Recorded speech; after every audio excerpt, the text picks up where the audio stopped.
اعوذ باللہ من الشیطان الرجیم بسم اللہ الرحمن الرحیم۔ شروع خدا کا نام لے کر جو بڑا ہی مہربان نہایت رحم کرنے والا ہے۔ السلام علیکم ورحمۃ اللہ وبرکاتہ۔ تمام سامعین کو ہمارے چینل کی طرف سے خوش آمدید۔ مجھے امید ہے کہ آپ سب لوگ خیریت سے ہوں گے۔ ناظرین، آج کا وظیفہ اور دعا جو میں آپ لوگوں کی خدمت میں لے کر حاضر ہوئی ہوں وہ اللہ تعالیٰ سے بخشش طلب کرنے کے لیے ہے۔ آپ کی بخشش کی قبولیت کے لیے یہ دعا ہے۔ انشاءاللہ تعالیٰ اس دعا کو پڑھنے کے بعد، اس وظیفے کو کرنے کے بعد آپ خدا تعالیٰ سے جب بخشش مانگیں گے تو خدا تعالیٰ آپ کی بخشش کو انشاءاللہ تعالیٰ اپنی بارگاہ میں قبول فرما لیں گے۔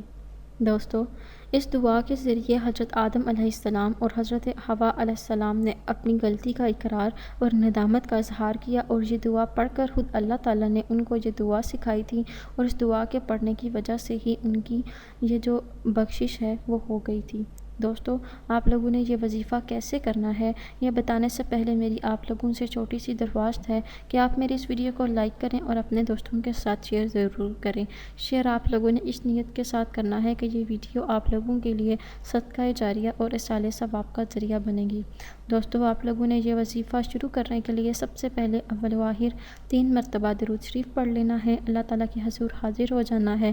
اول و آخر 3 مرتبہ آپ لوگوں نے درود شریف پڑھنا ہے۔ اس کے درمیان میں آپ لوگوں نے سورہ اعراف کی آیت نمبر 23 پڑھنی ہے، جو کہ کچھ اس طرح ہے: ربنا ظلمنا انفسنا وان لم تغفر لنا وترحمنا لنکونن من الخاسرین۔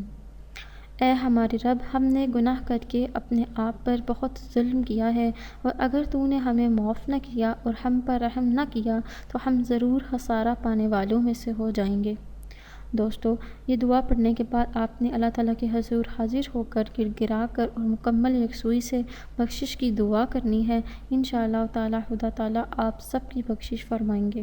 دوستو، اگر آپ لوگوں کو آج کا وظیفہ پسند آیا ہے تو کمنٹس میں اس کا اظہار ضرور کیجیے گا۔ انشاءاللہ تعالیٰ آپ سے پھر ملاقات ہوگی ایک نئے وظیفے میں، ایک نئی ویڈیو کے ساتھ۔